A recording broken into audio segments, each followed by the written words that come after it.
Now question number 3, equivalent resistance between A and B. So how can we determine that points A and that is B? Okay, so how can we determine equivalent resistance, that is A, that is B? So how, first of all, if we consider X and that is Y, that is Y, that is Z, and that is P. These three, if you consider star to convert into delta, how can we convert? That is X, that is Y, and that is Z. Okay, and that point is P, look like that one. After that 36, here 36, that is 18, that is 18 P2Z, and after that P2Y, that is 18. So connect here using star to delta conversion formula, like that one. Apply here one by one. R1, here R2, here R3. Assume R1 is this one plus this one, multiplication of these two divided by that one.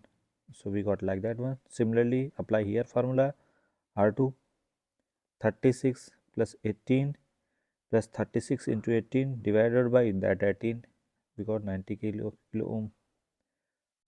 Okay, clear? And after that R3 apply here, sorry, basically R3 determine here. Okay, 18 plus 18 into 18 divided by 36, then we got like that one. Okay, so these three we got here, X, Y, and here Z. These three value put here, this one X, Z, and Y.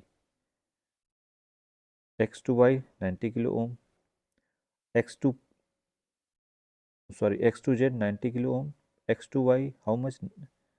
90 kilo ohm also, and Z to Y how much? 45 kilo ohm. Connect here. After that redraw like that one. Okay, these two are parallel, so parallel combination like that one.